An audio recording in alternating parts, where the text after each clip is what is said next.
Alors, bonjour à chacun. Ce matin, je lirai le texte de Hébreux 8 au verset 13, dans la version second 21. En parlant d'une nouvelle alliance, le Seigneur a déclaré ancienne la première. Or, ce qui est ancien, ce qui a vieilli, est près de disparaître. Alors, dans ce texte assez court, il y a 3 mots qui attirent mon attention. Alliance, nouvelle et ancienne. Je m'arrêterai d'abord sur la notion d'ancien de nouveau. Il me vient à l'esprit mes récents problèmes avec mon ordinateur, version Windows XP, est devenu ancien. Conséquence, beaucoup de choses ne fonctionnent plus dessus. En langage moderne, je dirais qu'il est obsolète. L'ordinateur en lui-même fonctionne bien, mais il n'est plus capable de faire fonctionner les logiciels de dernière génération. Et quand on essaye comme moi, le système se bloque, il devient inutilisable. La seule solution, passer à un ordinateur plus moderne et mettre l'ancien à la déchetterie. J'ai cette anecdote à l'esprit pour illustrer cette notion d'ancienne et de nouvelle alliance dont nous parle ce verset. L'ancienne, inaugurée par Moïse et le peuple d'Israël, est dans le désert.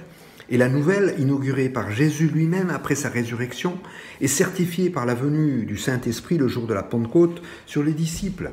Cette nouvelle alliance est celle qui nous concerne aujourd'hui. L'ancienne est devenue caduque, nous dit l'auteur de l'Épître aux Hébreux. Mais c'est quoi cette alliance? Dans les différentes définitions du mot alliance, le dictionnaire nous parle de union, accord entre des pays, accord entre des personnes. Et puis il y a aussi union pour engagement mutuel. Et puis nous trouvons aussi accord, union de choses de nature différente. Je note en premier cette notion d'accord entre des personnes. Et l'être humain est une personne, à l'image de la personne de son créateur. Puis je note aussi cette deuxième notion d'accord entre des choses de nature différente. Je suis une créature voulue par le Créateur, mais même si je suis à l'image du Créateur, je suis d'une nature totalement différente. À la différence fondamentale entre Dieu et l'homme est dans sa nature. Dieu est saint, il ne peut voir le péché et il est éternel. L'homme, au contraire, il est pécheur par nature depuis que l'homme a voulu décider tout seul de ce qui était bien et mal. Et la conséquence du péché, c'est la mort. Et je suis astreint à cette réalité. Ce n'était pas l'objectif du Créateur à l'origine pour l'homme. C'est le Deutéronome qui nous dit « J'en prends aujourd'hui à témoin contre vous le ciel et la terre. J'ai mis devant toi la vie et la mort, la bénédiction et la malédiction. Choisis la vie, afin que tu vives, toi et ta descendance, en aimant l'Éternel ton Dieu, en lui obéissant et en t'attachant à lui. Oui, c'est de lui que dépendent ta vie, sa durée, et c'est ainsi que tu pourras rester dans le pays que l'Éternel a juré de donner à tes ancêtres, Abraham, Isaac et Jacob. » Voilà ce que disait Moïse aux enfants d'Israël. L'objectif de Dieu pour l'homme, c'est la vie dans sa présence, une vie éternelle comme Dieu est éternel. Toute la création rend hommage à cette gloire du Créateur. Et moi, l'homme, je suis soustrait à ce plan du Créateur. Alors cette alliance, c'est de prendre ma place dans ce plan. Mais par mes propres forces, je suis incapable de reprendre cette place.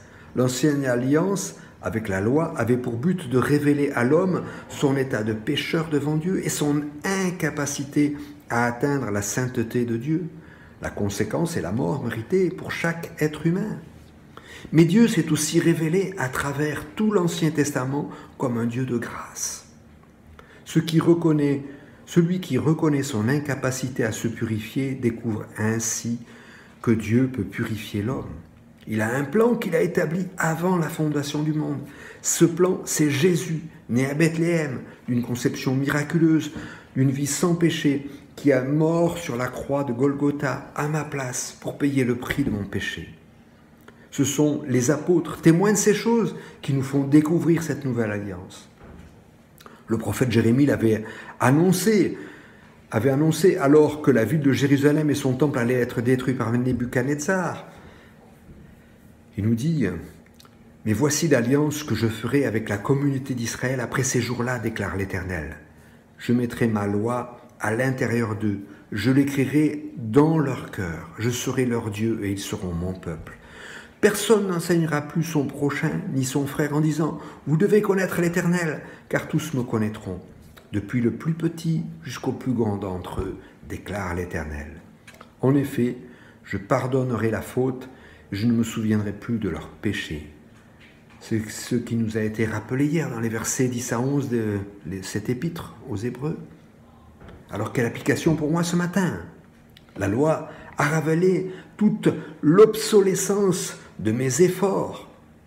Mais Jésus s'est engagé à graver dans mon cœur cette loi. C'est une loi de justice, de reconnaissance, d'amour pour mon Sauveur. Ce travail de gravure dans mon cœur prend du temps. Mais le Seigneur, merci Seigneur, parce que tu prends le temps pour me transformer, pour transformer mon cœur. Je veux te louer, je veux te rendre gloire pour cette œuvre que tu as commencée dans mon cœur, qui sera achevée le jour où je te rencontrerai. Que le Seigneur vous bénisse en cette nouvelle journée.